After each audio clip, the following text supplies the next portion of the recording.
दोस्तों सब्सक्राइब करें हमारे चैनल को और बेल आइकन को प्रेस करके ऑल पर क्लिक करें ताकि हमारे लेटेस्ट वीडियोस आप तक तुरंत पहुंच सके। आज की कहानी विष्णु जी का स्वप्न। एक बार भगवान नारायण बैकुंठ लोक में सोए हुए थे। उन्होंने स्वप्न में देखा कि करोड़ों चंद्रमाओं की कांति वाले त्रिशूल डमरूधारी स्वर्णाभरण भूषित सुरेंद्र वंदित सिद्धि सेवित त्रिलोचन भगवान शिव प्रेम और आनंदित से उन्मत्त होकर उनके सामने नृत्य कर रहे हैं। उन्हें देखकर भगवान विष्णु हर्ष से गद हो उठे और अचानक उठकर बैठ गए। कुछ देर तक ध्यानस्थ बैठे रहे। उन्हें इस प्रकार बैठे देखकर श्री लक्ष्मी जी पूछने लगी, भगवान आपके इस प्रकार अचानक निंद्रा से उठकर बैठने का क्या कारण है? भगवान ने कुछ देर तक उनके इस प्रश्न का कोई उत्तर नहीं दिया और आनंद में निमग्न हुए चुपचाप बैठे रहे। कुछ देर बाद हर्षित होते हुए बोले, देवी मैंने अभी स्वप्न में भगवान श्री महेश्वर का दर्शन किया है। उनकी छवि ऐसी अपूर्व आनंदमय एवं मनोहर थी कि देखते ही बनती थी। मालूम होता है शंकर ने मुझे स्मरण किया है। अहो भाग्य, चलो कैलाश में चलकर हम लोग महादेव के दर्शन करें। ऐसा विचार कर दोनों कैलाश की ओर चल दिए। भगवान शिव के दर्शन के लिए कैलाश मार्ग पर आधी दूर गए होंगे कि देखते हैं भगवान शंकर स्वयं गिरिजा के साथ उनकी ओर चले आ रहे हैं। अब भगवान के आनंद का तो ठिकाना ही नहीं रहा, मानो घर बैठे निधि मिल गई। पास आते ही दोनों परस्पर बड़े प्रेम से मिले। ऐसा लगा मानो प्रेम और आनंद का समुद्र उमड़ पड़ा। एक दूसरे को देखकर दोनों के नेत्रों से आनंदाश्रु बहने लगे और शरीर पुलकायमान हो गया। दोनों ही एक दूसरे से लिपटे हुए कुछ देर मूकवत खड़े रहे।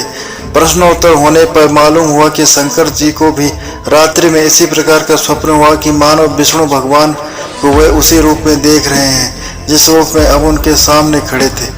दोनों के स्वप्न के वृत्तांत से अवगत होने के बाद दोनों एक दूसरे को अपने निवास ले जाने का आग्रह करने लगे। नारायण ने कहा कि बैकुंठ चलो और भोलेनाथ कहने लगे कि कैलाश की ओर प्रस्थान किया जाए।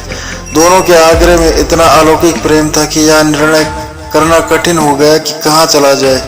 इतने में ही क्या देखते हैं कि बीणा बजाते हरिगुण गाते नारद जी कहीं से आ निकले। बस फिर क्या था, लगे दोनों उनसे निर्णय कराने के कहाँ चला जाए।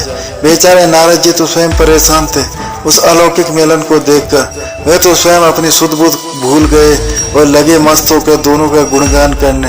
अब निर्णय कौन करे? अंत में यह तय हुआ कि भगवती उमा जो कहते वही ठीक है।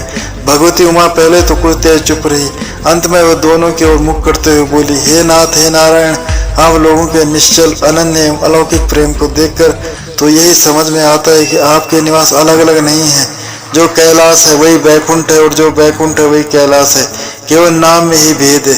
यही नहीं, मुझे तो ऐसा प्रतीत होता है कि आपके आत्मा भी एक ही है, केवल शरीर दिखने में दो है और मुझे दो स्पष्ट लग रहा है कि आपकी भरियाएं भी एक ही हैं। जो मैं हूँ वही लक्ष्मी है और जो लक्ष्मी वही मैं हूँ।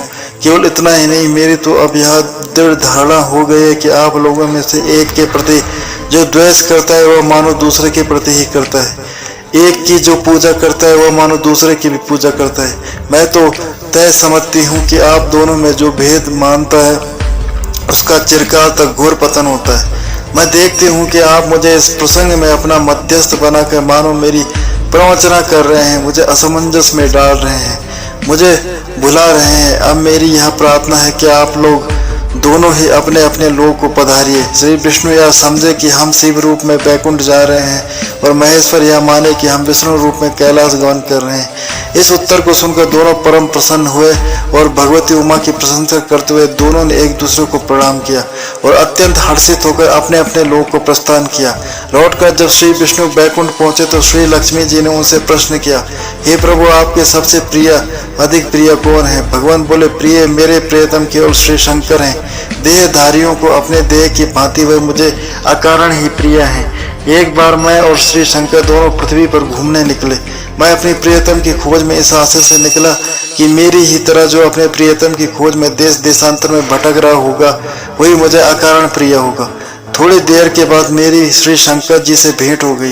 वास्तव में मैं ही जनार्दन हूँ और मैं ही महादेव हूँ। अलग अलग दो घड़ों में रखे हुए जल की भांति मुझ में और उनमें कोई अंतर नहीं है। शंकर जी के अतिरिक्त शिव की चर्चा करने वाला शिव भक्त भी मुझे अत्यंत प्रिय है। इसके विपरीत जो शिव की पूजा नहीं करते वो मुझे कदापि प्रिय नहीं हो सकते। इस तरह जो शिव की पूजा करता है वही बैकुंठवासी विष्णु को भी स्वीकार करता है, और जो श्री विष्णु की वंदना करता है वह त्रिपुरारी को भी मना लेता है। तो दोस्तों, ये थी आज की कहानी। उम्मीद करता हूँ आपको कहानी पसंद आई होगी।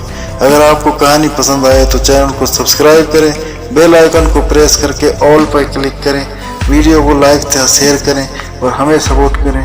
धन्यवाद।